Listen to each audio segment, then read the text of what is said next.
প্রিয় ভাইয়েরা, আমি বলেছিলাম যে একদল খেয়ে গিয়েছে আর একদল খাওয়ার জন্য রেডি হয়ে আছে। তো কোনো দল এটা নিয়ে কোনো কথা বলল না। আপনারা এটাকে নিজের গায়ে যে মাখালেন, এটা ঠিক হয়নি।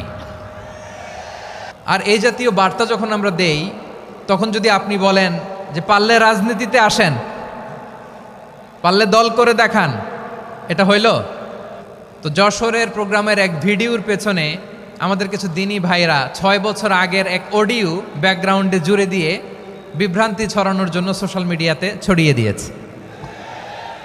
তো তাদের প্রতিও আমাদের কোনো রাগ নাই, ক্ষোভ নাই। তারা হয়তো দিনই তাকাদা থেকেই করেছে।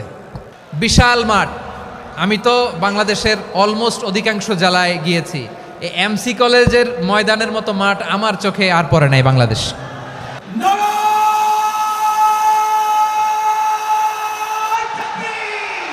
দাওয়াতের ময়দানে আছে মুমিন প্রাণে আল্লামা সাঈদীর উত্তর সুরি। আজ হারি আজ হারি আজ হারি মিজানুর রহমান আজ হারি। সিলেটের আলিয়া মাদ্রাসার যে ময়দান, সেখানে দীর্ঘ 33 বছর 34 বছর সরাসরি কোরআন থেকে তাফসির করে আপনাদেরকে শুনিয়েছেন এই ভূখণ্ডের তাফসির জগতের কিংবদন্তি শহীদ মরহুম আল্লামা দেলোয়ার হোসেন সাঈদী রাহিমাহুল্লাহ। আমরা আমাদের আল্লামার জন্য দোয়া করি, আল্লাহ তাআলা মরহুম আল্লামা দেলোয়ার হোসেন সাঈদী রাহিমাহুল্লাহর জীবনের সকল খেদমাগুলোকে আল্লাহ তাআলা কবুল করে নিক। ওনার কবরটাকে আল্লাহ তাআলা কোরআনের নূর দিয়ে মোনাওয়ার করে দিক।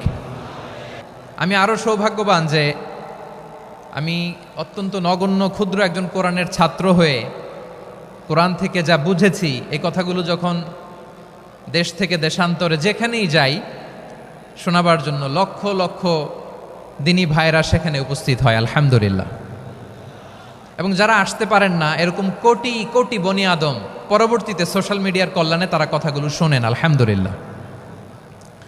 আবার এমনও অনেক আছে যারা আমাদেরকে পছন্দ করেন না, তারাও ডায়েরি খাতা কলম নিয়ে, মোবাইল নিয়ে, ল্যাপটপ খুলে আমাদের আলোচনা শোনেন। আমি তাদেরকেও ভালোবাসি, কারণ আমার স্লোগান হচ্ছে হেরে যাবে ওদের হিংসা, ষড়যন্ত্র, জিতে যাবে আমাদের ভালোবাসা। যারা আমাদের বিরোধিতা করে, আমাদের ব্যাপারে ঘৃণা ছড়ায়, তাদের জন্য আমাদের বুক ভরা দরদ আর ভালোবাসা আছে না নাই?